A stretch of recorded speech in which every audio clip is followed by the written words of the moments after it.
I said it. That's a good song. What's going on? Welcome to the Call From the Podcast. We've got a plethora of topics today. By plethora, I mean several. Several. So Juan, tell me how you're doing. How are things? I'm fantastic, Cody. Absolutely, unbelievably, remarkably awesome. I feel like you're lying to me.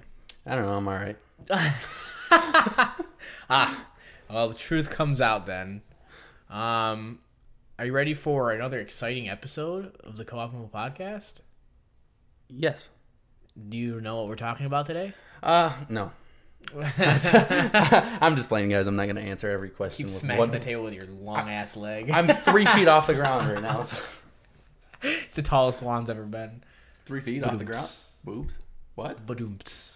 Oh, I thought you said boobs. I was like, what did that have to do with anything, Cody? Boobs.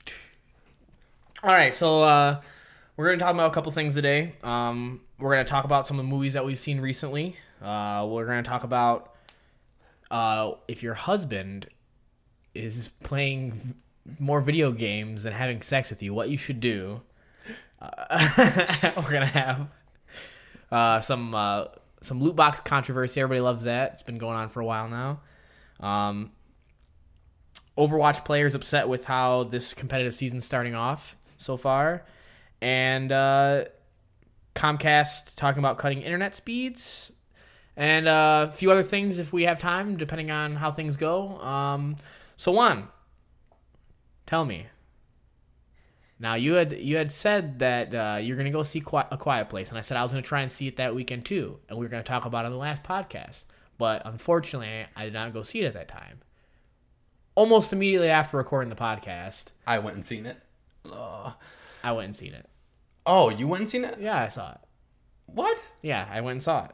After you talked about how you went and seen it, and then I went and seen it. Okay. After the last podcast. Oh, gotcha. So we've both seen it. So tell me, what is your opinion on A Quiet Place? Okay, we don't want to give like a bunch of spoilers, but there might be some like minor ones. So for everyone that doesn't want to like any spoilers about A Quiet Place and just want to like just go ahead and skip ahead a little bit. But we're not going to get too in depth with it. But we're going to probably mention a couple things. So tell me what you thought about it. For like a horror film, from like horror is very. That's what I'm saying. As a horror film, like from a 1 to a 10, I think it's like a 4. It's not like a scary movie. It doesn't. The most like the worst thing out of I know I'm like at a loss for words. I'm sorry, guys. There's like a lot of jump scares, but besides that, yeah. I don't think there's that many jump scares, to be honest with you. That's the thing I liked about it. There's a couple tense moments when it was like, oh fuck, fuck, no, ha. It had my anxiety on like 9 the whole movie. It was like a lot of anxiety, but I don't think it was necessarily in of itself jump scares, but tenseness that could lead up to like maybe a little bit of jumpiness. What do you think about the story of it? Like the storyline of it? Like about like do you think it's something that I know that you're really about aliens, and without spoiling too much, like whatever that is there that's they don't give a really kind of look like aliens. Yeah, they don't give a really like solid backstory. Well, they call them like angels of death, so I'm assuming it's because they came do? from the sky. Yeah, you could see in the news clipping articles that like angels from death or angels of death or something like that. So I'm assuming that's because they came from the sky. Okay, it would make sense. So I'm assuming that that's part of what they were, is that they were like some sort of alien, and along like to kind of give like a short synopsis without ruining too many things. There's basically these alien creatures that have super sensitive hearing and pick up on a bunch of different sounds, and they're blind. So they can only like detect you if there's sound. And it's basically revolves around a family dealing like with the problems of this. And like you do see that there is other people that are in like the areas that also have to deal with this, but they don't live in too big of groups because it makes it, I'm assuming, harder to like live and be able to like keep it quiet. But basically it's about this a story about this family that are like go through couple of harrowing experiences with these creatures, and the daughter is actually deaf herself. So it's like one of the daughters. I feel like that would be so hard to like not be able to hear how actually how loud you are, and then try to be quiet would be not impossible, but super difficult. So for those that have seen it, and Juan, this is why I want you to ask it, and you'll know what I'm talking about. But I had this discussion with my friend, and I'm curious about your opinion on it. Do you think the dad harbored any ill will towards the deaf daughter? I think, and that's why he didn't want her to go. I think subconsciously. That's exactly what I said to Scott. Exactly verbatim. What I said is subconsciously. I'm 100% serious. I'm not even like saying this just to like make it sound like we're similar. I said subconsciously. I think that he did, but like in his own mind, he's like, I can't be this way because that's my daughter. So I love her. Right. Even though like deep down, like there's And I feel like that's. Do you think that was like fair of him? Do you think that was right? Do you think that was wrong? I think there's nothing you can do about human emotions. Basically, a terrible thing happened, and the dad subconsciously, we believe, kind of blamed the deaf daughter because it was kind of her fault. And like subconsciously, there's nothing you can do about that. If you feel a certain way, you can talk yourself through a million scenarios of how things could have been different, or like how you're like the supposed wife to actually feel. did. Yeah, and which makes sense because that's how a human would react in such a terrible situation. but no matter what, you can't help how you feel. No, I think he knew like that's my daughter. I can't like hate her, hope that she dies. But a part of it was yeah. like, and I think the reason why he didn't want her to go on like this voyage with her, basically to learn more stuff, was because one, the ever-present thing was he worried about her because he knew that she couldn't hear, so she was a little bit of a liability, and then also like he didn't want her to do something that could endanger herself. But then two, subconsciously, he kind of felt like it was her fault, and he didn't want. I feel like it's kind of like he felt some sort of ill will.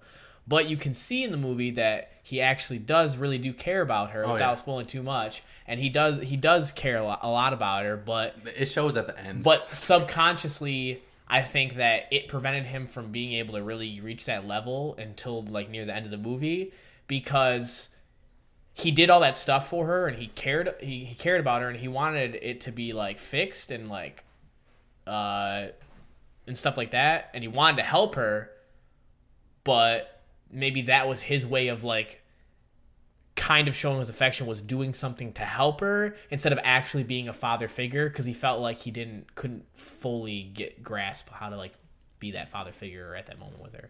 Off subject a little bit real quick. I just want to apologize. There might be a bad echo in this room. I can kind of hear it right now. We are recording in a different room than we... Yeah, we got a little bit of a different setup. Some things in life have changed, so we're kind of like changing up styles. It's a nice place where we're recording. We just got to get something to muffle sound. Something to muffle sound a little bit better. And if you hear a little bit of something, we do apologize. It probably shouldn't be too bad. I'll try to see what I can do in the audio file. But yeah, not too off subject, because sound. What did you think about the flooding scene? Oh, dude, I was scared for her. That was like one of the parts in the movie where I was legitimately like, oh shit. Like, did you think that the worst happened? What do you mean? Do you think that the thing that was there at first, did you think that like it was the bad scenario? Yeah. I thought okay, super spoiler. If you don't want to hear this, just skip ahead like 20 seconds, but I thought the baby was dead. So did I. For sure, I thought the baby was dead. Oh man, yeah. When you see that like bat creature thing, he looked weird, man, with his arms like all folded. The creatures were unsettling, and I don't mean like they weren't like.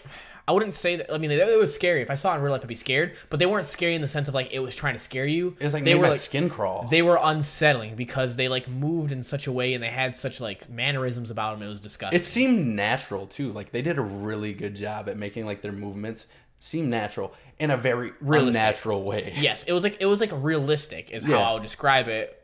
even though you knew it was like an animated thing or whatever, it did a felt very good real. job of making it real based on like how it acted towards stuff.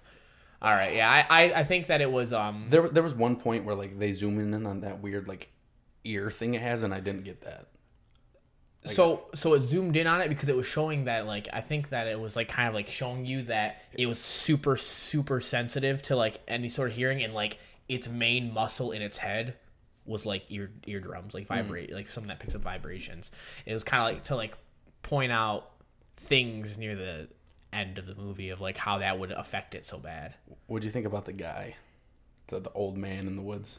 Okay, I had this discussion too. So this is another little bit of a spoiler. So I would skip ahead, but it does show it in the trailer, so it's not that big of a spoiler. He's an asshole. My friend thought that the old man, was doing it to be beneficial to, because he said, oh, the old woman was got, so he was doing it because obviously the monster was in the area and he wanted it to focus on him instead of other ones. And I kindly explained to him that no, the monster wasn't near them. All they had to have done was been quiet. The old man was upset because his wife had died, so he was screaming because he said, "Fuck it, I don't care." He's like, I want to die, and I don't care if it endangers this person. Which was shitty. He was an asshole. How did you take that? Exactly that way. Yeah, He's just an asshole. He argued with me for a while about it, and it's fine because I like to figure. But I did tell him, I was like, "That's actually interesting, though. I wouldn't have thought of it that way. It's a nice way to look at it." But honestly, if he was trying to distract or draw the attention elsewhere, wouldn't he run? And that's the thing is like, and then also, you could clearly see there was nothing else around. Like you could clearly see that thing came, killed the woman, left because the sound that it like heard was dead. And, oh, that was my phone. I'm gonna put this somewhere over here. Anyways, so you could you can see that he and he was upset and distraught. And it wasn't. I don't think it was necessarily like he wanted to fuck over. He just the didn't give a people. shit. He was distraught. He wanted to die. You're looking at Snapchat right now while we're having a podcast, Juan. I apologize. I was trying to make sure that nobody was coming home. Well, that sounds horrible. I was making sure no one was coming home. That way, when we had our vigorous homoerotic sexual intercourse, no one would interrupt us. That doesn't happen, guys. It doesn't. As far as everybody else is concerned. Anyways, so now we're going to go to the movie that everybody wants to see or has seen and that everybody was talking about. It was like the biggest thing. And this will be pretty spoiler heavy. We won't talk about like I'm going in depth. Me and you are going to talk about we won't talk about the very, you know what? No, this is a completely spoiler heavy. Don't listen for the next 10 minutes if you don't want to hear about Marvel's Infinity War, Avengers Infinity War. This is something that has to be discussed, and we have to figure out what our opinion is on it and everything that's about it. So, first things right off the bat, I just want to say that I actually really enjoyed this movie, and it was probably one of the better Marvel movies that I've seen in a while, because most Marvel movies they're good. Don't get me wrong, but there's a formula that they fit into, and it's always the same thing, and you know what to expect. Mm-hmm. This movie kind of put that on its edge a little bit, and kind of stuck with it, but then also pushed the envelope a little bit more and made it a little bit more real. I don't know if I talked to you about it, but the only issue I had was with the origin story of, the Infinity Stones themselves. When they first and initially explained what they were, I did not like that they changed the origin story. Well, so this is where it comes down to. So basically, for those who don't know, Thanos, a Titan, or like an offspring. He was the last Titan. Yeah, the offspring of like a Titan from. Well, he's like a Titan. He's from in the movie, planet Titan. Yeah, and he's the last. But he's like basically it's like a otherworldly being that's like they have like certain strengths. But basically, he sees, which in itself you have to remember, that's not even part of the actual story. But according to what was in the Marvel movies, which I'm fine with that because Marvel movies always slightly vary from how the story is, like the original. That's why it keeps it fresh and interesting. That's why it's the MCU. Yes, and it's not like the comic books because it's the Marvel Cinematic Universe. And so it differs, and it could be held as a completely different continuity. And it's good because then you don't have to worry about them ruining it because it's something like related to that, but also different. But basically, it's close. It is close. They did pretty good. Basically, Thanos is trying to get these Infinity Stones that are basically like stones of immense power that like into a gauntlet that makes it so he can basically snap his fingers and destroy 1/2 of the universe's population because he believes that if it's like overpopulated. Yes, he believes that it's overpopulated and that it's destroying like it's destroying planets, like hurting people and like ruining resources. Like there's too many people compared to resources. So like by ridding the universe of half of all life, then more resources and food is abundant. And he does it indiscriminately because then it's not about one side versus another. It's not about like having to choose who's good or having the bad people do good. It's completely random and it's indiscriminately because it's like you could be good, you could be bad, you could be neutral. It doesn't matter. If you randomly basically so like what he spent his life doing was he would go to different planets and he would destroy half of the population. That's just how it was. He was doing it like grinding gears, pushing people, like just foot to ground. Until he figured out about these Infinity Stones, which in the comics, basically the difference is in the comics, if anybody doesn't know, and I'm not super into the Marvel comics. I haven't read a bunch of comics, but I also do like to look into the stories of stuff. Did you look at the origin story of the Infinity Stones? Not the Infinity Stones, so you'll have to explain some of that in a second. But basically, Thanos in the comics, the reason why he wanted the Infinity Gauntlet and killed half of the universe was because he was in love with death, the embodiment of death himself or herself, and he hoped that it would make like him attractive to her. Mm-hmm. So that was the real reason in the comics that it was. Isn't her name like Mistress Death? Yeah, it's literally like it's the embodiment of death itself, pretty much. It's like the god of death, which which is actually like part of his like main character makeup. But I actually, to be 100% honest with you, felt like this story in the MCU was a lot more interesting and a lot more like there's realism to it. Like they did it because of a realistic thing. So, Juan, talk about what you didn't like about the Infinity Stones and like what the actual story was behind that.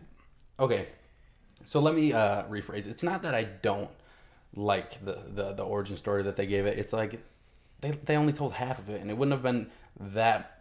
It wouldn't have been that hard to just explain the whole story because they were pretty close. Right. Basically, in the comic books, because it's not in the MCU, but in the comic books, what the Infinity Gems are, or Infinity Stones, they've gone by many names. And forgive me if I'm wrong on minute details, but basically what they are is in the beginning there was a being. Okay. And this being was all that ever was and all that ever is. Like the universe itself. Like the universe itself. It was but it was sentient. Okay. It was a being. It could think. Like a god. Yeah. See, and Thanos says that. Thanos gets all this information by looking into something called the Infinity Well. And it unlocks the secrets and the origin of the Infinity Stones to him, and he tells it. But this sentient being that Thanos also describes as God, he said you could call it God because nobody would follow you if you did. Right. What other name could it have? Basically, the sentient being was the loneliest that you could ever be because he was all that was, He all that was at the time and all that ever existed and ever so would in his terms. Nothing else. So he got super lonely and he killed himself. The sentient being killed himself. Okay. And the Infinity Stones are the remnants of this being. The last remnants of So it's supposed to be kind of like he was almost like the Big Bang? Yeah, in a sense, yeah. Okay, so these stones hold his power. Well, his power was everything. He could control every aspect of the universe because he was in itself the universe. Right. So when you gather all the stones and have them all together, you control every aspect of the universe, which be it space, time, reality, whatnot. Because that's what he was. Right, and that was all his whole makeup. So it's basically like you're pulling certain parts of something that makes it like an infallible god or like an omnipotent, and you're getting so that's what Thanos basically. So in the movie, that's basically what he was doing was he was obtaining these gems And in the movie, they explain it as like the Big Bang. There were remnants of like the Big Bang. They sent like these gems in the corners of the universe, whatnot. And which is fine. yeah, it's just like half the story. Why couldn't you just told the whole story? And I think it's because then I think part of it might have been because then it's like you're including a whole nother like character. Yeah, okay. And they didn't want to like, because it's hard for people to grasp a certain like character like that, because then to them it's almost like it's already bad enough. I think like the way that they make it seem is like, and if I don't know if you've noticed, but even though they talk about how they're gods when it comes to stuff, I think like the MCU, like the cinematic like producers and stuff like that, don't want to make it like gods in this. That's why they make them look like they're alien gods. Like, you know what I mean? They consider themselves gods, but they're actually aliens, and that's what the MCU actually like when it comes to like Thor and like all that stuff like that. And I think it's because they're trying to separate themselves from the spiritual aspect of it, like religious aspect of like not just religious, but yes, for religious reasons, but also because they want to make it so there's almost like a way to like, obviously you can't perfectly describe and like make it seem real, but you can make it seem more believable if you make it seem like, oh, these people that are gods are actually just really, really, really strong aliens that like see over. And see, I really liked that in the movie. That who was it? Was it Mantis? Mantis was rubbing. No. Who was it?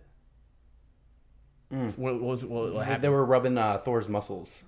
And they were like they're like tiny strands of metal fibers. No, it was Gamora. It was Gamora. There we go. Yeah. Oh yeah, because what's his name? Peter Quill. Yeah, Quill. He was like or Star Lord, if you would. Star Lord. He was like okay, you can stop rubbing his muscles now. That part was gold. So this is what I want to say is, I like the movie and I like that it had all these aspects about it, like from other movies that led up to it. What I didn't like was someone like me who, yes, I've seen most of the Marvel movies, but I've seen all of them. I haven't been able to see, and it's, I mean, like, yeah, part of it's my own fault, but have you seen Thor Ragnarok? I didn't see Thor Ragnarok. I own it. We're gonna watch it. Which is what I was getting into, is like the leading up to this movie, and I hadn't seen Guardians of the Galaxy 2, which doesn't play a big part in it. It's kind of its own separate thing, but. And then my friend that I went to go see it with, he hadn't seen Black Panther, which wasn't like a super big thing about it, but it did kind of explain like how certain technology and stuff like that was available. And like basically what it was is I don't like how though, like if someone were wanting to go see this, it's like they tried to make it so it could be available for anybody to pick up and see, but at the same time, the way that the movie starts and the way that the movie ends, you kind of like don't. If you don't know about the universe, then it does nothing for you. Like, you won't understand it to the full spectrum. Does that make sense? Yeah. I have to ask you what you thought the meaning behind this particular sentence meant. Because I know what I think it meant. Okay. But I want to ask you what you think. Go ahead. Okay, when Doctor Strange looks at Tony Stark and everybody's fading away and he says there was no other... No, it's not when everybody was fading away. It's after he gave him the time stone, right? When he was like, there was no. He gave him the time stone, and they're like, no. No, that was when they were fading away. No, no, when they were fading away, he says he says there was no other way. What do you think that meant? I think the way that I took it was, he was saying, for this to follow the path of that I saw of all the infinite universes of the one that came out, the one way that it happens. He does obtain the Infinity Stone and gets the gauntlet, like fully completed. Now that doesn't mean, though, just so everybody knows, we know that they'll probably make it so yes, Thanos loses, and then let's be fair. And this is a big spoiler. Yes, Thanos completes the gauntlet. Yes, he successfully destroys half of the universe. Yes, a lot of people, including heroes, die, and we won't get into that. We'll let you experience it yourself. But, and that's what's going to lead up to the next movie. But I believe basically when, that means because he said he looked through 14 million different scenarios, right? Right. And there was only one that they came out on top, right? That they won. And to me, that means that this happened. Which, that doesn't mean that that's the only way that they lost, but that's one of the ways that it leads up to how it happens. Because basically what he was saying was, there's 14 million possibilities.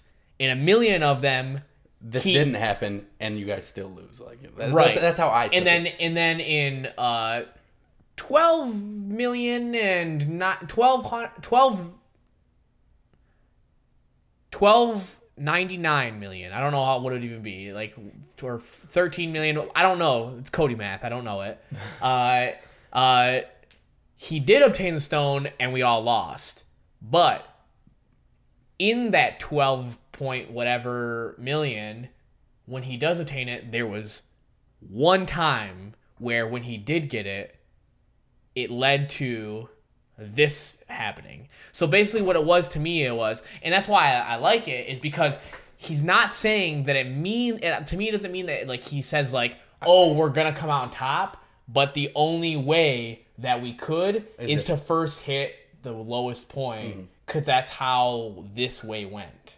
I completely agree with you. Yeah, it was, and that was, like, the whole thing was, okay, I will say this. Spider-Man. Oh my god, dude. Why? Why was... No, wait. So, I just want to say, with Spider-Man, why do you think that they made sure to show that in the way that it was? Because I read an article that made a good point. I have no idea, because why was he the only one who acted that way?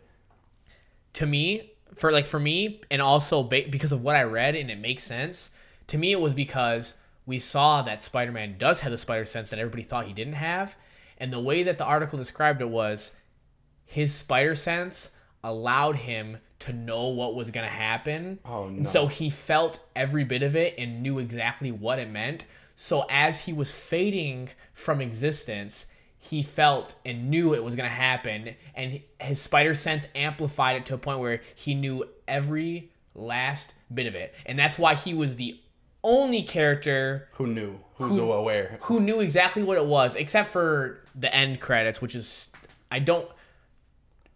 Samuel L. Jackson I do not give a fuck about Nick Fury, and that you can do it. I do not give one single fuck, because huge question right here, and huge spoiler. Captain motherfucking Marvel. To you, who was Captain Marvel? That's the thing, is I had no complete idea. Because me like growing up, Captain Marvel has always been Shazam. They now call him Shazam. And if you Google is Shazam Captain Marvel, it will say Shazam, formerly known as Captain Marvel. Yes. That's who I thought they were calling. No, that's not who they called it. No, it's actual Captain Marvel. It's like the girl. Yeah, I've never seen that character. Shazam. That's DC. I know that. But he's not called Captain Marvel because of obvious reasons for a long time, but that's what people like kind of like put him as. But over the last like 30 years, I think I've always tried known the hardest him as Captain Marvel. No, they had to change it because of legal reasons. Like you had to think about it. Like they had to, and so it's kind of why the reason why they did it. You know what I mean? Yeah. So I don't know Captain Marvel's like powers and abilities or what she's capable of or any of that. Based on what I know, and I don't know a lot, and don't quote me, but it's basically like a very, very, it's a very, very, very strong superhero, like in the equivalent to like Superman of like DC. That's how Shazam was. Shazam was almost he was in a sense stronger than Superman, but had a severe weakness when it came to it. Because Superman, if you don't know, Superman has another weakness besides kryptonite, which is magic. He is very susceptible to magic, and that's literally what Shazam is. Yeah, Shazam is magic, and that's also one of Shazam's big weaknesses, along with the fact that because like magic, there's actually like several super villains that are very resistant to magic, and that's one of the reasons why he Black Adam.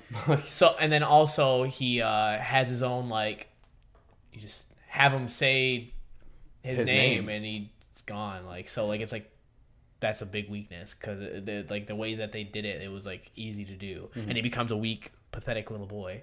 So like, but Captain Marvel, I want to learn more about it, and that's gonna be something interesting, like that I can look at and find out more about her. But like when you Google search that, you get her, and to me, it's like it's supposed to be like a very strong character, and so it makes it interesting. Because at first I didn't know what that sign was, because like I was like, Me neither. I had to Google it because I've never seen that sign.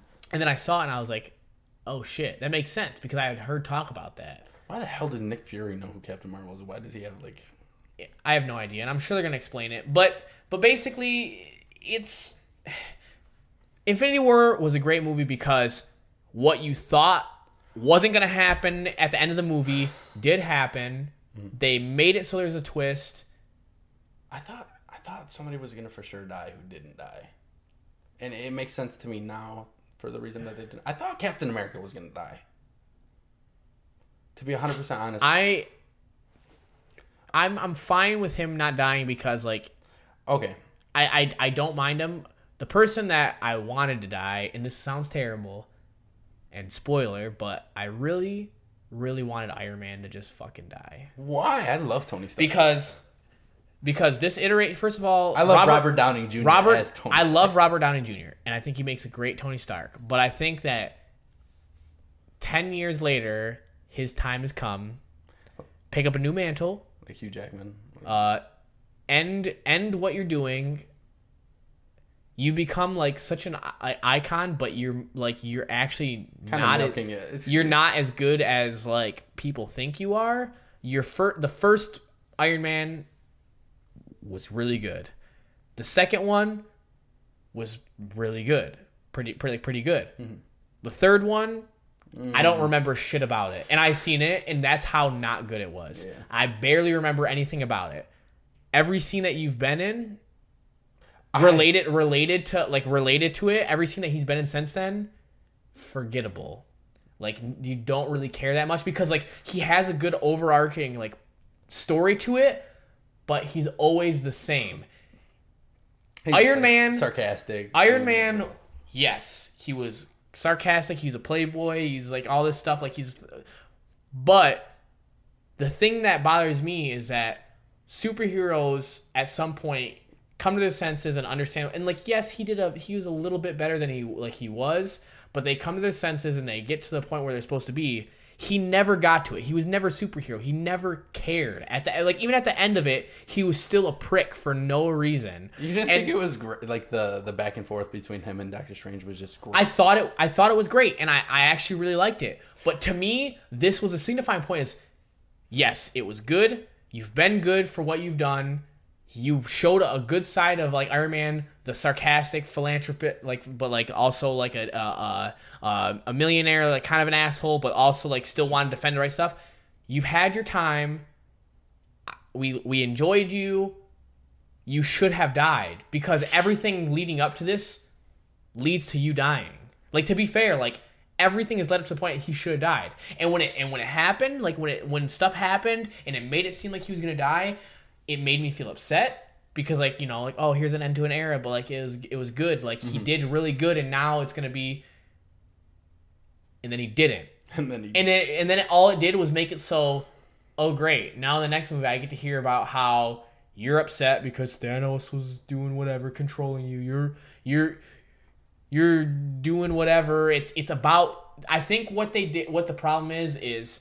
The Marvel has been leaning on him since the beginning because he was the first real movie that they did, and they took a chance, and they've leaned on him ever since so much that it's become the point where like he's getting paid like triple the amount of every other actor.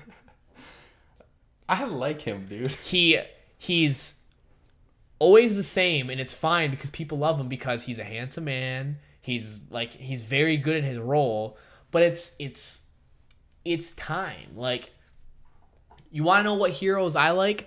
I like a Spider-Man that is exactly how he is in the comics. You know, like, witty, goofy, like, makes mistakes, but isn't full of himself, but acts like he is, but he knows he isn't. Young, but very, very powerful, and like people know it, but like he doesn't know how powerful he even really is. I like it something where it's down to earth and it follows the story, which is like it doesn't have to follow story to you, but like it's down to earth, it follows the story, and he has faults. The problem with me is that the Iron Man, they've made it seem like he literally has no faults. He always does great.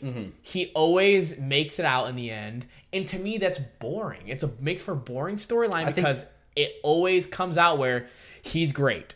See, I think where it's leading up to though is like Avengers 4. And there was an animated I don't know if it was a series or if it was a movie or whatnot. I've seen it, but where the original Avengers, you know, the original group, fight Thanos, and I'm not sure, but I think that's where Avengers 4 is leading, is to that final fight. And you can YouTube it and watch it if you want. I don't need to give any details, but it's an awesome fight. We've been on the subject for a long while. Basically, final thoughts. What do you think? 9 out of 10. It was good. It was a good movie. It was a good movie. I would agree with you. I wouldn't give it 10 out of 10 because there are things that I would like to have seen different, and there are certain things that like issues that I felt with like how the continuity of it is. Like you need to see the other stuff for it to be good, but at the same time, like I would still say it was a great movie. It did a really good job. I had a lot of feels. Go see it. I would go see it. I would definitely recommend it. If you've at least seen 90% of the Marvel movies. You don't have to see every one of the movies. I would suggest you watch Thor Ragnarok, and that's not even necessary. It's just the last like 10 seconds of the movie is all you need to see. Yeah. I would say definitely see, at the very least, see about 75% of the main movies. And you'll get most of the stuff that's going on when it comes to You don't have to watch like the original Iron Man movies. You don't have to watch any of that, but like Black Panther and Thor Ragnarok are probably and then each of the Avengers. Yeah. The previous Avengers. And I would say that would probably get you through like understanding most of the stuff, even if you don't understand where each character came from and who each character is fully. But yeah. So I would say that's definitely a good movie. I really enjoyed it. Yeah. All right, Juan. So, are you the type of person that enjoys playing games so much that when your wife comes on to you or your girlfriend and she wants to have sex, you're like, ew, gross. I don't want that. I want to play games. I feel like we've kind of had this conversation before when it came to addiction, video game addiction, and stuff like that. I feel like, okay, not like besides addiction and just like gaming in general, I feel like if you would rather do anything besides have sex with your significant other, anything, then there are severe faults in your relationship. I feel like if you are like to the point where you would rather do anything besides have sex with your partner, there's an issue. This I feel like is a pretty short topic that we'll get onto, but the reason why I'm bringing it up is because I saw an article where people were giving advice on how to deal with if your husband, and I think this is a thing that definitely upsets me, especially in today's day and age, is that it's going to say how to like ways to help if your husband is more into gaming than sex. First of all, this is the year 2018. I know a shit ton of girls that play video games. A shit ton. I know girls that play video games more than I do anymore. Like way more, and they know way more about it, and they're sexy. But don't you know, Cody? They always want to have sex. They don't ever want to deny you for video games. But but that's the thing though, is like people make it. This is another product of what I've talked about before, where gamers are seen as all of them are toxic, all of them are assholes, all of them are sexist, and none of them want to do anything but play games and do nothing else, including have a family or have sex or whatever.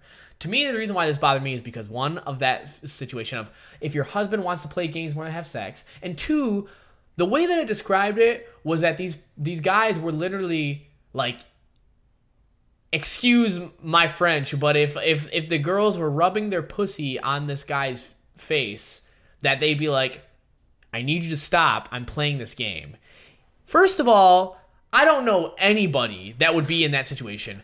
The biggest issue that I've noticed when it comes to females or males that are in a relationship and one of them wants sex or whatever, and the other person is interested in not just video games, anything, is they have a problem initiating anything because they're afraid of rejection. That's how everybody is. A big thing I know with females is the reason why they don't try to initiate stuff with sex is because they have a deeper fear than men of rejection. That's why men are like, they're more like able to go out and like, they're expected to talk to women. And I'm not saying this in any, I'm just saying that's like, not for everybody. No. We gotta clarify that is not everybody. Not for everybody, but because of the way that society kind of like puts us in like these certain like situations of these norms of like what's normal and stuff like that. For the most part, men are kind of seen as they're the ones that like go out of their comfort zone, ask people stuff, which like we know is not true and that's not how it should be, but they tend to do that, and it's not because they're better or they're more confident, it's just because that's what the social norm is, and that's why you're having more men nowadays not do that stuff, and why you're seeing less of like a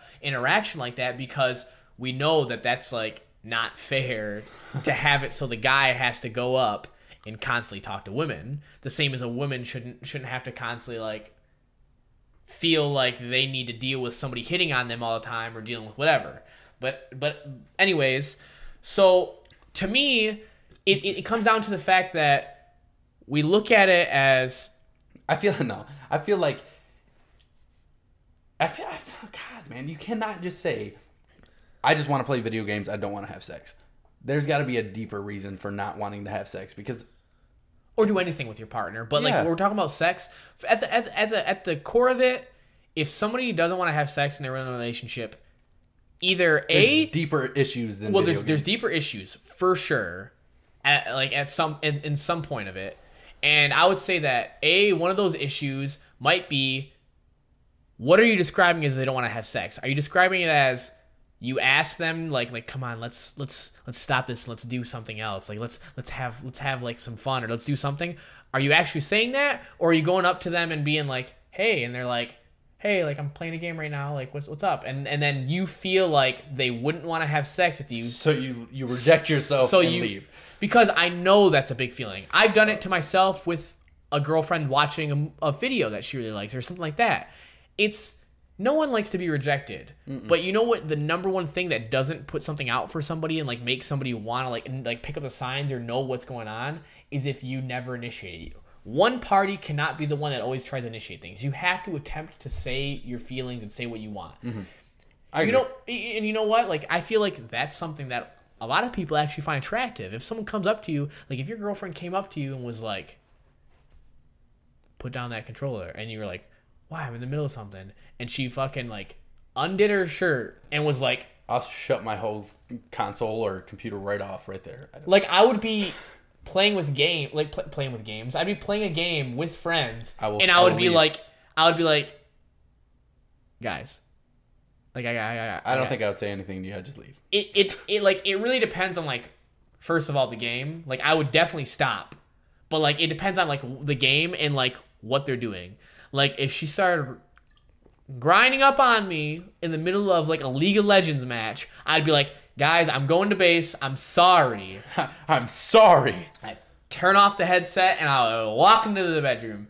But the problem is I think the same with like if like a girl was playing a game and a guy was just like, hey babe, like you have to do it in the right way though, because you can't just be like there's so many girls that find this unattractive, and my girlfriend is one. I can't just be like, hey, let's go have sex. No, that's stupid. It doesn't work. It doesn't matter if you've been together 1 year or 5 years. It's unattractive. It's unappealing. It does not work. Definitely be upfront, I would say, and like you can't be like blunt and just be like, all I want is sex. Make known what you want going on. You know what I mean? Like put in effort. Yes, make it known what's going on. Like, hey, like, how about we go in the room and just like, you know, like make it known. Or just like, but don't even have to say anything. If you just like, kiss or touch or like just a little leg rub, a little pee-pee touch, a little like vagina tickle. One pee-pee touch. Like if you just get like one of those, like they'll get the message. And if they don't seem to respond to that, then maybe go a little bit further and like kind of like say and like look at them and like you don't have to say let's have sex, but definitely I would say at least be like come on, you wanna do something, because like, and if your partner denies you at that point, there's issues. Then there's issues that you need to talk about, and I would say sit down and definitely talk about it, but you don't need a whole article explaining certain steps that people need to like go through, do stuff. You shouldn't have to make yourself be more pretty or whatever. And there's always stipulations. Like if your guy has came home and he's worked 12 hours all day and all he wants to do is sit down for like an hour and play his game, maybe just let him. Yeah, and vice versa is like if a girl's like and like she wants to sit and watch TV or she wants to play a game, like they're just relaxing, you know, like trying to get like away from the hard work. If it's an issue, at the end of the day, you don't need these articles telling you all these steps. What you need to do is sit down and talk to people, because the biggest thing when it comes to relationships is communication. I'm 100% serious, and that sounds cliche and it sounds stupid, but if you can't talk to somebody and explain to them, you will never fix problems. It never. It will never be resolved. Even if it causes a minor argument, and like you shouldn't be getting in like constant arguments or like constant like big fights, but having, and by argument I don't mean shouting and beating each other up. I'm simply saying, but it is a million times better to have an argument or a stern debate than to just sit there and brew, just to like and let it go, but not let it go, and then let your relationship suffer for it. Like, and I'm a big person where I don't like to argue, but I will talk to about my points, and I'll bring up my points, and if it gets heated, I won't get heated with it, but I'm not afraid to talk about it, and I'll talk about it in a civil manner. And like, there are some people that like to thrive on, heated discussions. At the end of the day, talk to your partners. Communicate what's going on. If you feel like they are spending more time playing a video game, watching TV, doing anything, it is your obligation to let them know you feel that way. Because guess what? If I'm playing a game and like I don't know why someone's upset because I'm playing a game and I'm not a fucking mind reader. Like I will try my hardest to do what I can to like help these situations, but I won't know. But if you come up to me and you tell me like, hey, like, can we talk? Like, I just feel like you've been playing a lot of games recently, and like I don't feel like we've had enough time doing this. And this doesn't mean if you spend 2 days a week playing games and the rest of the time you're spending with someone other, they should not. That's also detrimental to a relationship health if they expect you to constantly spend time with them. That's not how the world works. That's not healthy. So at the end of the day, it's about communication. You don't need articles explaining what to do. It's not like a step-by-step process of like what these things that you have to correct. Everybody is different. Everybody works differently. The one thing that will definitely help, though, is communication. There you go. So on the next topic, because that frustrates me. So real quick, we'll talk about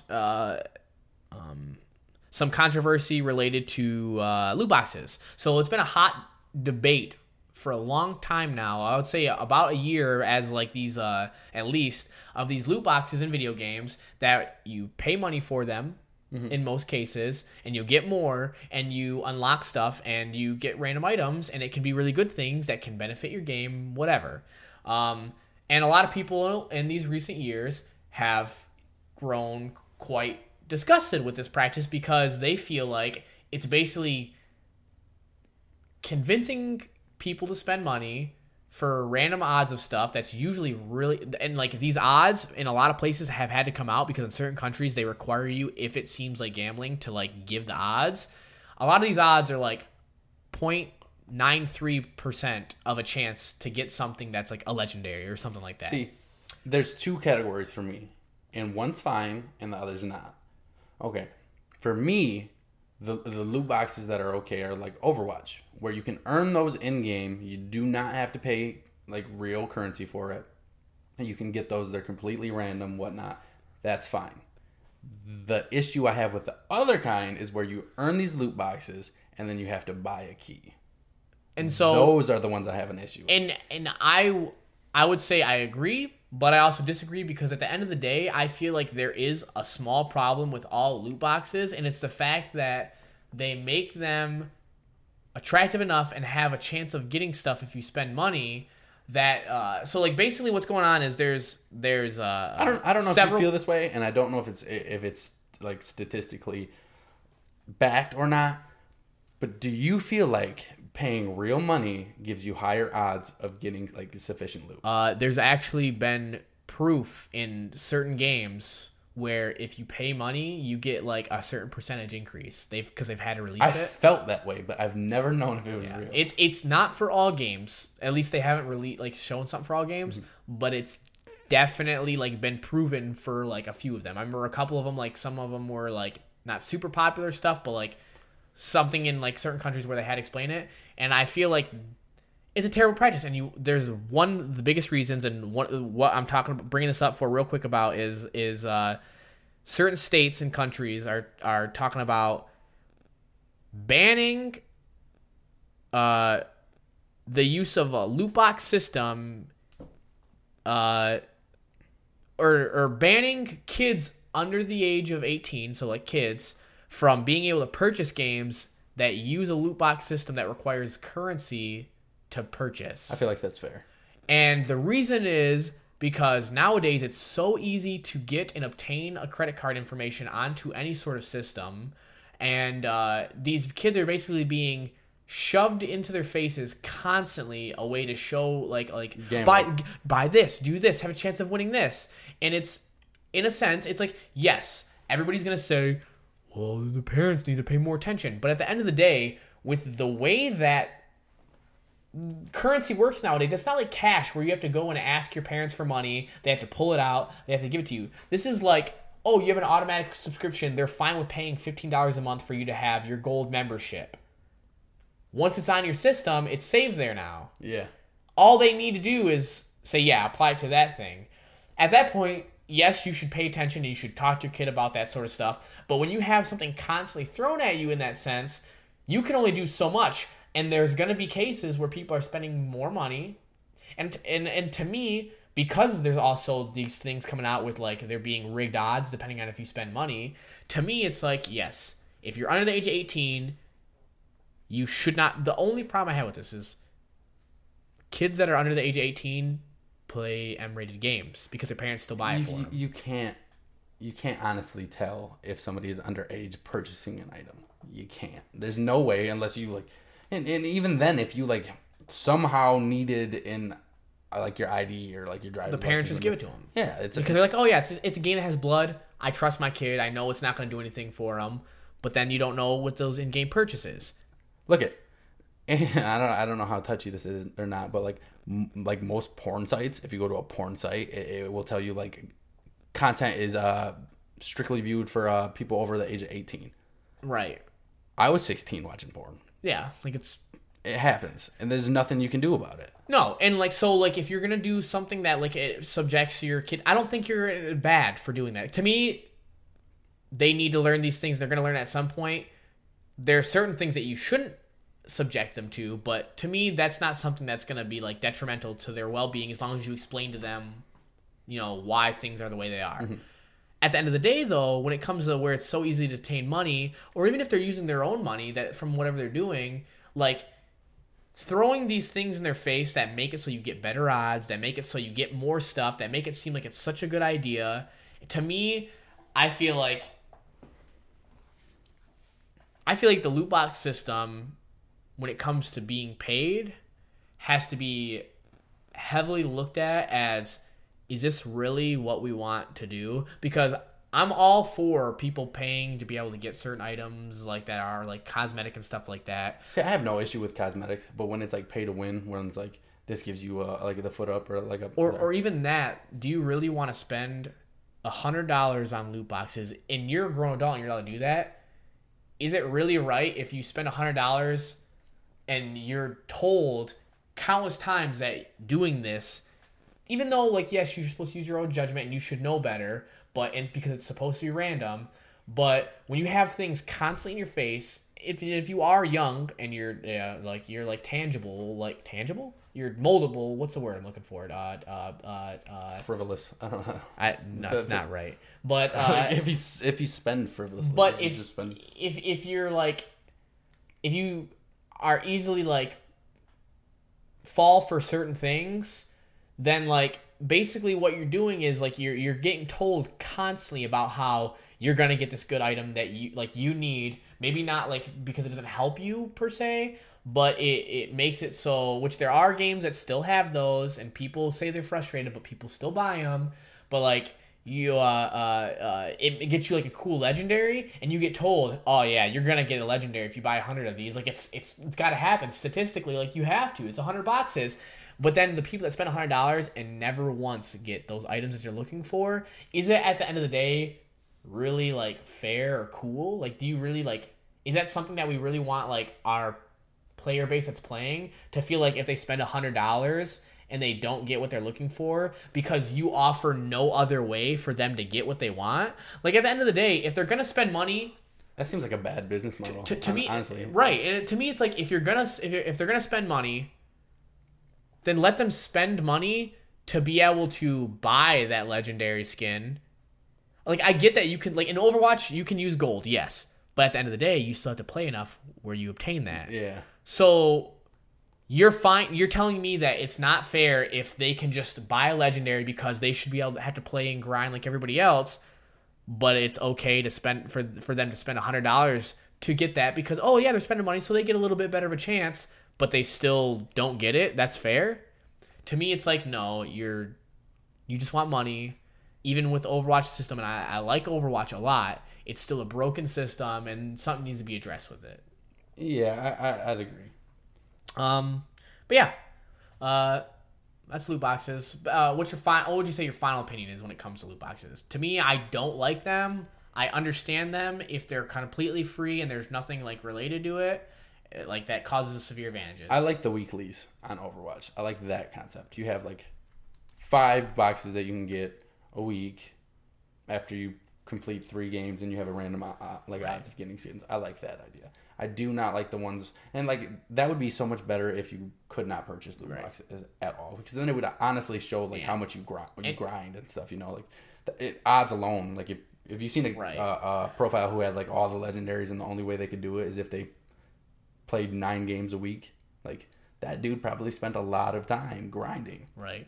So in that sense, like I would like that more, but I don't like the concept of like purchasing loot boxes. To me, is if you can purchase loot boxes and you get a random chance, then I feel like you should be able to also just purchase what you want with currency. I'm fine with that. You know what? If you're gonna have a random chance, because some people like the random chance because it's a chance that they can get something really good for not spending a lot.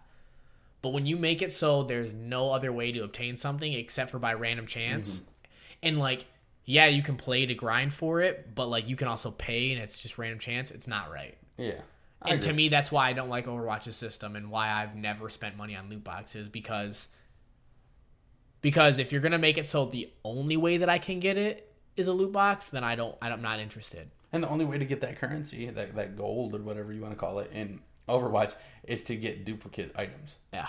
From loot boxes. Like even look at it in the way of Hearthstone. Yes, you open up card packs, like if you were to actually buy card packs, and yes, it's random, but like I think you get at least one uncommon, right? You get at least one rare. Yeah, at least one rare. Okay, that's not the same with Overwatch. That's all you're guaranteed. When it comes like Magic the Gathering, when you open up a pack of cards, you're guaranteed one rare, like 2 or 3 uncommons, and the rest are commons. Like you're guaranteed this stuff. Like it's like it's something that's guaranteed. Whereas like a game like Overwatch, like none of that's guaranteed. It's all you get all commons and all stuff that you've already had before. Are you sure with that? Because I don't think I've ever gotten that. Nope. You can get all the same stuff that you've already had, and it can all be common. Oh.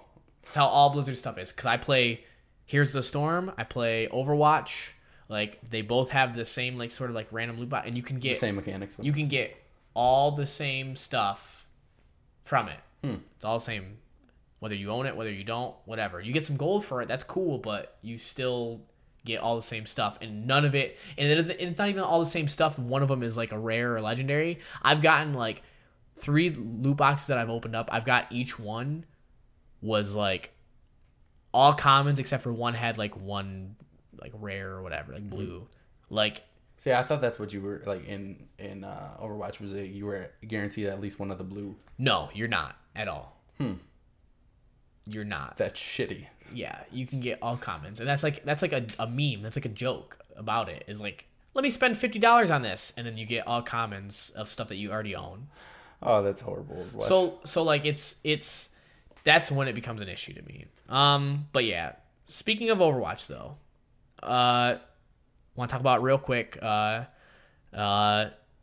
Competitive season 12, I believe it is, just started up. I haven't played a competitive season in probably the last 3 seasons. I have not. I would say I've played in quite a few seasons. Is it season 12? It can't be season 12 I already. have no idea. I honestly have not been playing. It cannot be season. Maybe it is. I can't remember. But in the comments, please tell me what season it is because I feel stupid right now. But honestly, like, okay, going into this. So what? Go ahead with what it is. It's competitive players are feeling like tanks are not viable. Okay. Which honestly, I would agree. There are a lot of tank busters. And why do they feel that way? CC, crowd control, which is honest. Well, it's not even in quick play. It's not even about like, for me, it's not about crowd control as much as it is about like just tank busters.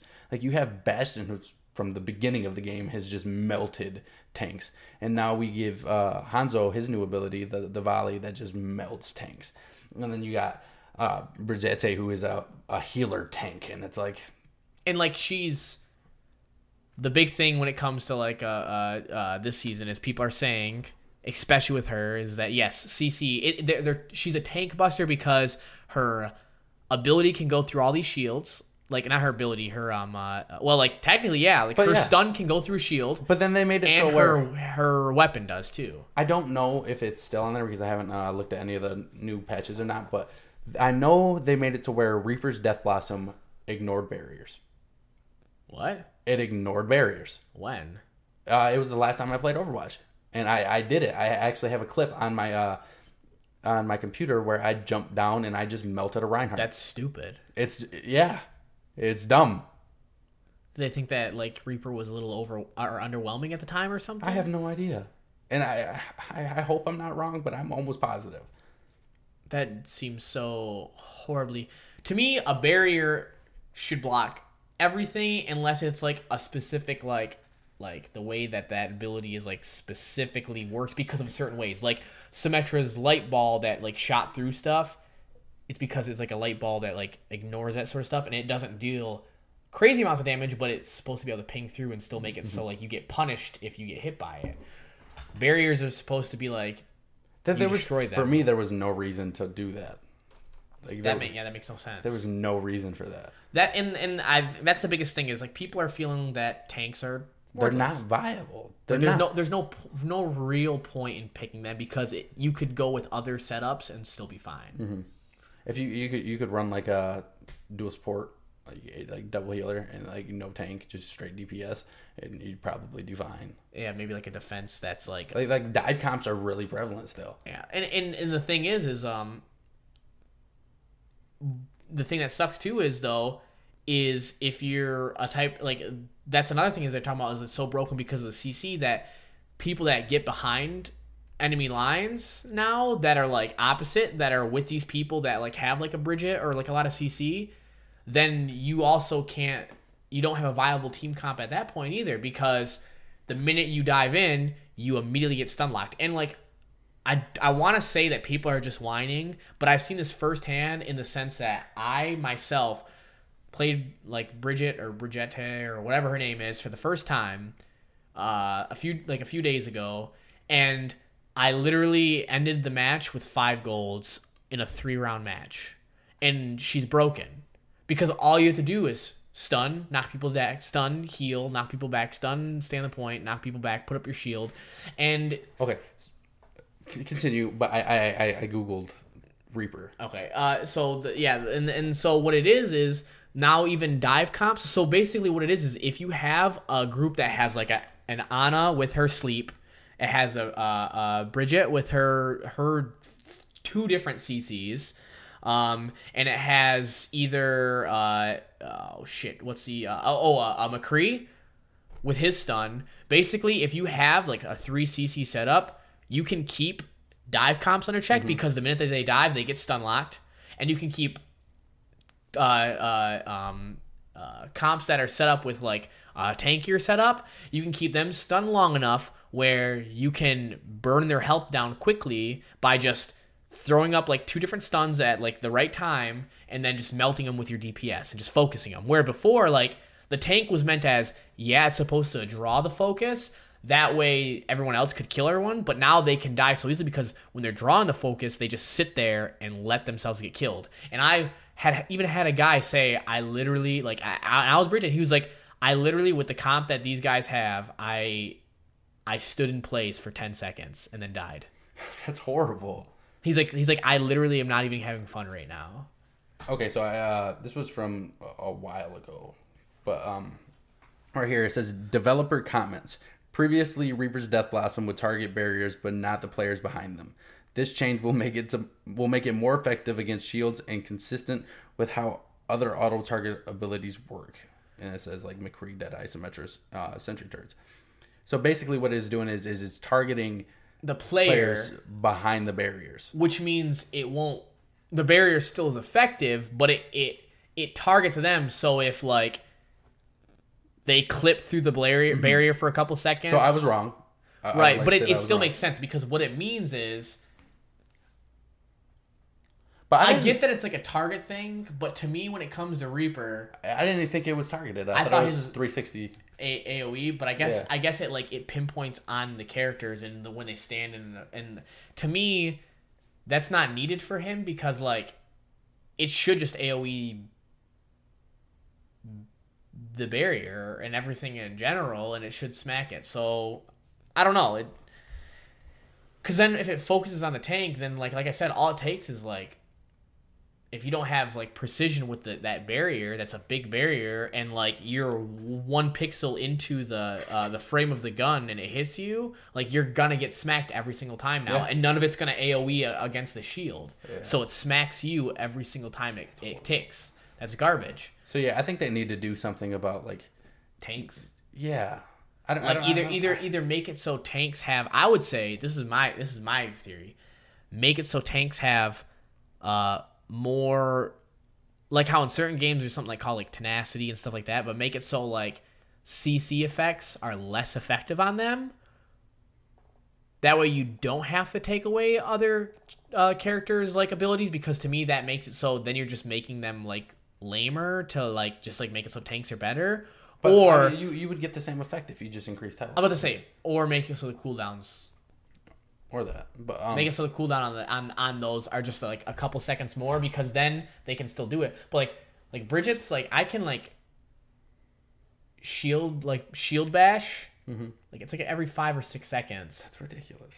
Like I can stun somebody for like a 2-second period. See, it's like alone, it's not ridiculous because that's like it's a decent cooldown, but like she has multiple abilities, so like. To like cycle through all her abilities, like the cooldown's gone. Yes, and like that's why, and they're good abilities, and that's like another thing that people are talking about is they think that I think there is a good chunk of people whining, and they need to just like break the meta that they think is going on, because right now like the meta for Overwatch has been the same for like ever. It's been forever. I would say the last year has been the same, and then the year before that was different. But like for the last year, okay, so I'm pretty ignorant to what this means, but like, what is cheese comp? It's just like they do cheesy strategies to win. So it's basically like something like where like they cheese it by like doing something that's like it doesn't guarantee a win from them, but like if things go good, it's a super easy win. So they cheese it. They like they do something in a very cheesy way, like just have this person sit here and have a shield on him and then be like boosted. Like a Bastion and a Reinhardt. So like having have a Reinhardt in front and or a Orisa and then have a Mercy sit back and like just charge up the Bastion. Okay, I and just like do something that like it doesn't always work and there's a way to get past it, but you're cheesing it and making it so it's like, oh, you're just doing something, or like and like sitting in a corner that's like like you can't get to, and so you're basically just fudging it and making it so that people have to hope that they can get in there the right way. Gotcha. So yeah, I've heard that composition like quite a bit, and I just never knew what it was. So yeah, fuck Blizzard for I guess not fix your fucking tanks, Blizzard. Yeah, make it so tanks are worthwhile. Like the one thing about a tank is you want to feel like you don't die. You Survivability. You that's what a point of a tank is. You know what you can do? Then just take away their damage and just make it so like they have abilities that benefit the team or like are more like. Could you imagine something that had like 10,000 health, something huge, right? Yeah. Did no damage but had a lot of knockbacks, and like did something that like disrupted or caused people to focus them. That's what I think their problem is like their tanks are all strong. Like you get like what 4 hits from a Reinhardt, you're dead. Yeah, you get smacked and like he moves you around. You can't do anything unless you have an evade. So why don't you just make it so like the knockback on his hammer is like the way that it knocks you back is a little bit more, but lower the damage, but give him more health. Yeah. Or what about Orisa? Orisa literally has a fucking machine gun. Like, I hate Orisa. I cannot like play she has a way to stop CCs. Awesome. That's great. So she cannot get stunned. She's actually like one of like the better people for like, and that's like some people's argument against this, the CC comps is like, hey, play a different person other than Reinhardt because why does everybody play Reinhardt? They're trying to get break from that meta, but you don't. They switched up D.Va and made her almost DPS. I was gonna say you don't break meta by like switching it from one hero to the next. You make it so any hero can work in like certain situations. They need to be viable.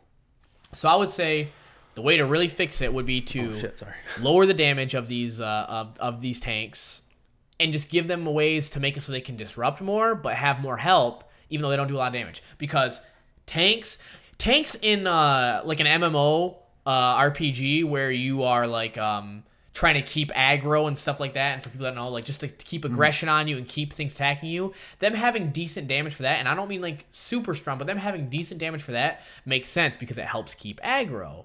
And there's certain ways that they can do it. In a game like Overwatch, everybody's player is like based on their own thing. If they see a tank, they're not, no matter how much damage that the tank does to them, that doesn't mean that they're going to attack the tank. No. You are supposed to do things that make it so they want to attack you because you're benefiting your team or doing something. If they made it so the tanks benefit their team or cause more issues. I think Reinhardt does that really well because he's a fucking wall. Yes. He's literally a wall. So it's like, I have to shoot him if I want to hit anybody. Exactly. But all the other tanks, no. Who? Winston? Winston jumps in and dies. He insta dies. He dies to everything. Doesn't matter. Zarya?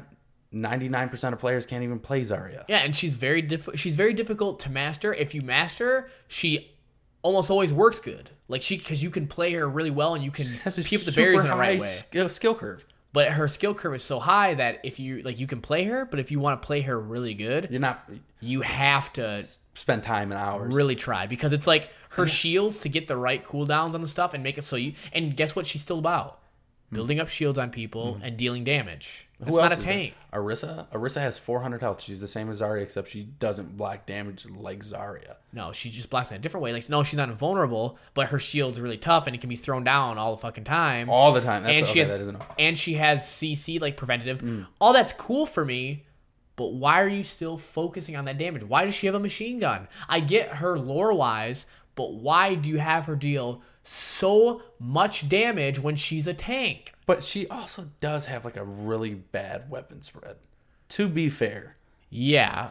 Fine. Kind of.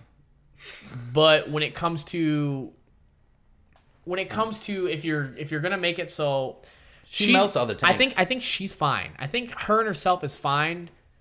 But there are other people that need to really be addressed. What the fuck did they do to D.Va, man? Because I loved D.Va. D.Va was my go-to. She was my main. And now it's like the barrier or whatever lasts like all of a second. And now she's got rockets. I was like, why the hell did they give D.Va rockets? I'm fine with the changes with her. I just feel like what you need to do then is she's still like she's melted. Yeah. Because she does a lot of damage, but she like doesn't feel like a tank because that shield is almost like DPS. That shield doesn't last long enough. Mm-hmm.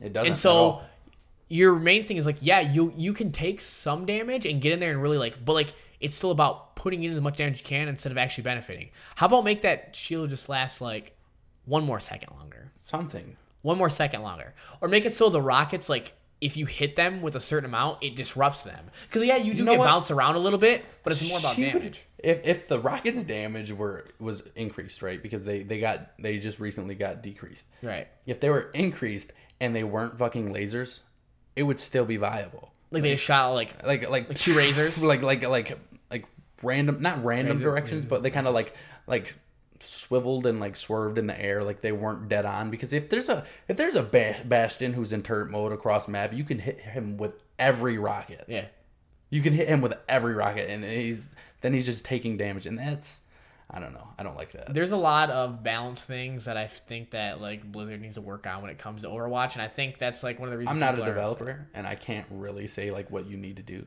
But I can tell you need to fix something. There needs to be some balancing and checks and balances with the stuff, because at the end of the day, if you haven't noticed, for the last 2 years, there's been like 2 strategies of how to do stuff. Mm-hmm. You have, and most of it is 1 healer, 2 tanks, or 2 healers and 1 tank. Yep. And that's what it is. And I get that like there's gonna be like a structure to it, but then let's just say that that's what it is 2 healers, 1 tank, or 2 tanks and 1 healer. The thing that really limits it is that would be fine in itself, but the thing that really limits it is at least half of that healer or tank is always the same tank or healer. You see like a Reinhardt and a Mercy, or you see like a Moria and Moria Orisa is strong as hell. There's no reason not to pick her as a secondary healer or DPS, because she can do both. She can do both very so well. You literally just get her and then have like a either a Lucio for like AoE healing, or Mercy if it's like more like single target you need. And then guess what? You have a decent healer and DPS that can mostly focus on DPS when needed, but heal also as a backup. Mm-hmm. That's what you have. And so she's played in almost every game. Mm-hmm. Bridget, now that she's came out, has been played in almost every game. Not her, but her ultimate's ridiculous too, though. Both of them. Moria. What the hell? Whatever. Moira and Brigitte. Why do you guys gotta have such convoluted names, man? Just make them normal. Yeah, Tom and Frank. But yeah, so I don't know. It's something that they need to work on. Hopefully they fix it, because you're gonna start having people get actually upset and probably leave. So, fix your tanks. All right. Let's talk about the subject that you kind of had a thing is real quick, because we can be real quick on both of these like last couple topics. But okay. I know that, and this is gonna be a little bit charged of a topic, and we're not going to go into it like too in depth with our like super opinions and stuff, but we kind of want to get sort of what our ideas and feelings are on it. I'm going to be honest, like I don't know very much about it. Like I haven't done very much research, so going into this discussion, debate, whatnot, I do not have very much information backing me. If we are talking about the same. Yeah, so go ahead. So enlighten me, because it is something that it is being talked about, and I just kind of want like a quick brief thing, because I want to kind of get your feelings on it. And like I was gonna ask you outside of the podcast, Mr. Lil Bill. Mr. Little Bill. Yeah, Bill Cosby. I wanted to get your opinion, but I figured we might as well talk about it on the podcast since it's interesting what we can talk about. Oh God, dude, because I don't want to come off is wrong. This is going to be a question, not like pertaining to it, but it kind of. Okay. Is there no statute of limitations when it comes to sexual assault? There is, but and there is, and in this case, in the case that like dealt with him, mm-hmm. there were several things that were too far gone that he could be convicted for. Like there are several things that were too long gone that he could be convicted for, but could be used as evidence pertaining to other because like basically a few years ago now, something came up about him having like a sort of sexual assault case, and like we don't have to get super into it, but basically he was like he drugged people, he drugged somebody and sexually assaulted them, which is wrong. Do not sexually assault people. And this was like a few years ago that this happened, and so that was, and this has been going on for like a couple years now. A few years now. So to my knowledge, I thought the only crime that did not have a statute of limitations was murder. Well, that's what I had. There's a limit to it, and like I said, this happened a little while ago, but it was within the time frame that it was. What happened though is once this person started talking about this, several people got the courage to come forward because they saw someone else like that dealt with it, and they started bringing up their experiences from 30 years ago and giving information that they had and facts to back it up to make it so that the person who was dealing with the case recently was able to help. And because they all provide evidence, regardless of whether their case was actually shown or not, it helped show something, and the ones that were within a certain time frame could actually be part of a conviction as well. So that's kind of how it is. So I guess give me your opinion on it. I honestly don't know where I stand because I don't have a lot of background knowledge when it comes to the court case and whatnot. So I don't know where I stand. I don't know if I feel like he's guilty or not. I feel like there's a huge problem when it comes to like celebrity court cases where people try to gain like not infamy, but like their 15 seconds by claiming that such and such did such and such or whatnot. So I feel like they're not that they are, or not that they all are, or that any of them are, but I feel like there's a high possibility that people lie. That is not me disclaiming that he did anything. That is not that. I don't know if he did anything. I'm pretty ignorant when it comes to the subject. But I do think there's a problem with like these high profile cases like that. And I think we've seen those in past with, other celebrities and whatnot. So for me, I used to think a lot like you did, and like I still like can see that aspect. But like I've done like research on certain things and like kind of gotten other opinions, and so look at it this way. What do you know about the case that he allegedly drugged and sexually assaulted some girls? Tell me right now what's one of the girls' names? I have no idea. Name 10 of the girls' names that have come forward out of the like 20. Name 5. I have no idea. Name 1. Nope. So are they famous? No, you're right. And you know what? I know that there's been at least like 20 people that have come out for him. I don't know a single girl's name, and I don't know a single one that wants anything from him except for him to be convicted. That's all I know. And at the end of the day, if you want to talk about a case, you could maybe for like the Michael Jackson case, which I'm not saying what he did or didn't do. I'm simply saying one of the people that like had accused him came right out and said that they wanted money, and that was the minute they got money, they dropped the charges against him. Which, if my child was in any sort of way dealt with that stuff, no amount of money would suffice. But and I'm not saying what's right or wrong. I'm simply saying that's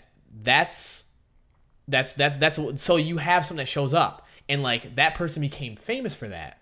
I don't know this girl's name, and I know that she's been doing this court case for 3 years now, trying to keep it going forward. And I know all the people that can no longer convict him of anything have come out knowing that they will get nothing from it, like no money, no monetary gain, and nothing except for help convict him. See, I feel like that helps. That helps a lot. Like on their side, Yes. Like, okay. And so that's to me where I say I get what you're saying, and I used to think like that until I try to think back. I can always remember these people that are convicted, especially because Bill Cosby has had these sort of allegations. It has been like 30 years when he had his first one. Because I remember a Flash game back in 2001 where like it was a parody about you were Bill Cosby and you would like knock girls out and give them Jello pops and stuff like that, and then like kill them in your basement. And it was like that's terrifying. It's terrible, but it was like a parody, and it was like that during that time frame everything was more edgy, whatever. But I remember that, and that was back in 2001. The height of his popularity, or like near the height of his popularity. That's 17 years ago. So to me, to wait 14 years and then start to actually have a case about it, like, why? Why then? What? Okay, so you obviously know more about the case and whatnot than I do. What is the physical evidence? Like, what is he being prosecuted on? It's because it can't be hearsay. It can't. I don't know the actual like the evidence that was like presented for like each bit of it. I just know that there was a lot of evidence shown. A lot of it was I guess it could be like medical records, like. Well, there was there's medical records. There was him admitting it, like certain aspects of like. I mean, he actually said like, yes, there was time that I had used this certain drug, and then he said, but I did it with their knowledge. Nobody gets roofied. I gave them Ruhypnol because they said they were fine with it. That's what he said. That he's also said, like, he's admitted to giving it to them, but he didn't, like, and without their knowledge, but he didn't do anything, is what he said. He just did it to see how they acted. No. And so when you have, like, so, like, not only, like, they have tons of people coming forward, and it's hard to get, like, a lot of physical evidence, but I think they have records of them saying they're going to come over, and they have records of tons of people saying it, and that's kind of what I think actually brought it into light and made it, like, so he could actually get convicted, was the fact that there wasn't a lot before, because I'm sorry, but it sucks, but it's really hard to prove, like, sexual assault and, like, rape cases, because it's hard to provide evidence if it happened over a certain amount of time.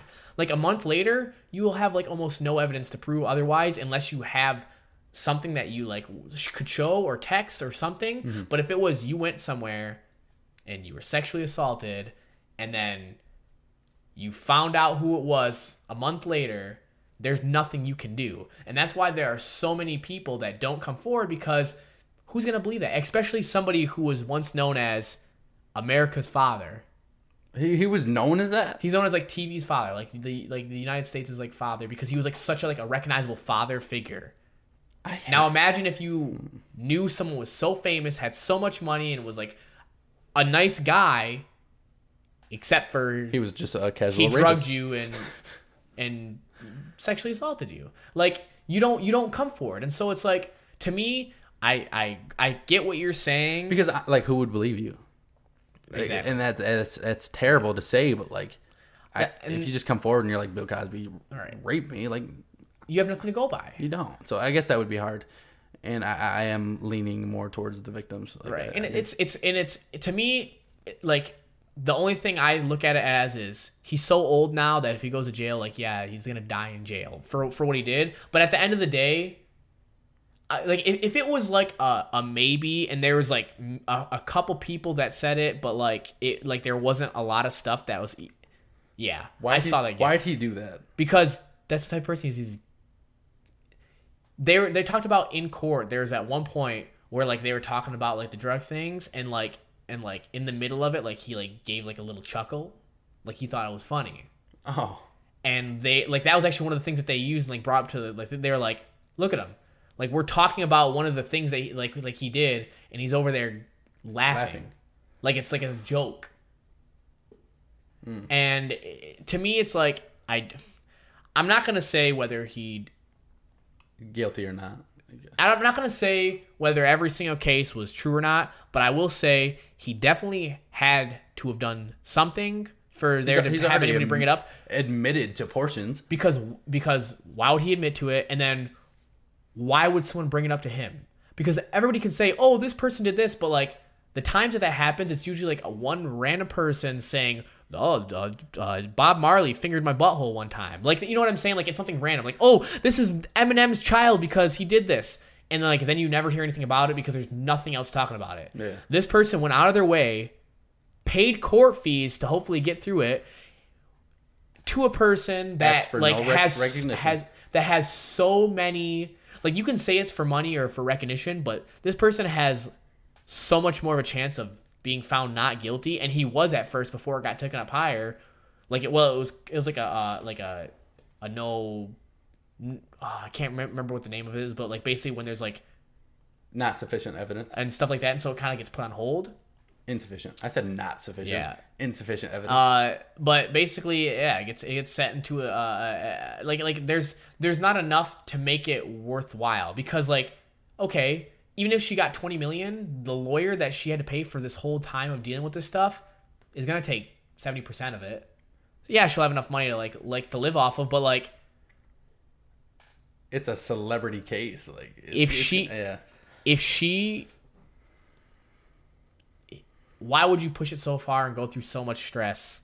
Like, you can say whatever you want. Has she asked for anything? But why would, like, you have no choice. I think, like, you get like the lawyer is gonna ask for Like monetary. They're gonna, because they need to get paid. Otherwise, she's gonna have to pay for it. Like, that's the whole point. Okay. That's what you get. So how do you feel? Like, what do you think? I feel like it's weird that he's like he's gonna go to jail and like this stuff like that because he's like older, but like there's just so much that like points towards him doing this. I don't care how long ago was it. And I don't care if this case was from 30 years ago. If 30 years ago you called people bad names or N-words and like, or you were, even if you were racist, but like it's been 30 years and like you didn't do anything super serious, you just had opinions and you've changed your opinions, fine.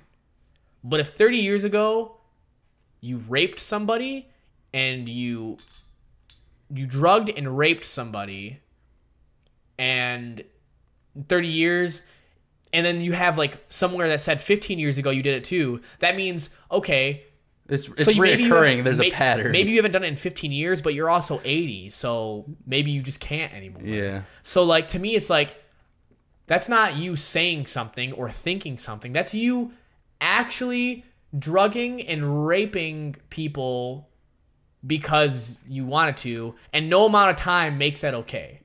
Yeah, I agree with you. If you killed somebody 30 years ago, you still killed somebody. I don't care how remorseful you are, you still killed somebody. There's justice. It seems stupid and weird, and like maybe it doesn't make a whole lot of sense, but something needs to be done, because at the end of the day, you still did something wrong, and if you just get away with it, then people that just get away with these sort of things, like, they just get away.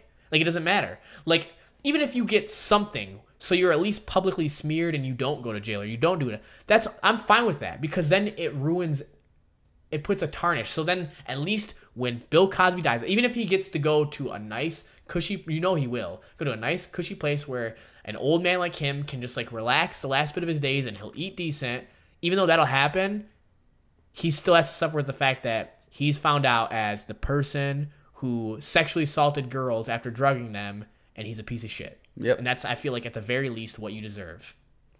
I agree with you. I 100% agree with you. I feel like that's what, regardless of anything else being true or how many people did it, too much evidence points otherwise. Some type of justice is deserved. Yes, so. Something. Get slapped in the face even. I don't give a fuck at this point. But that is a heinous crime and disgusting. Yeah. So I think this podcast has been going on a long time. Yeah. We have like one more topic, but maybe we'll save that for the next time because it's something interesting. We took a lot longer than we thought doing this. But I think that's it for this podcast. We had a good discussion. I mean, an hour and 30 minutes. This is a lot of stuff. It was good. Some of it's pretty charged, and we do apologize. We don't mean to offend anybody, and we're just saying some of our opinions.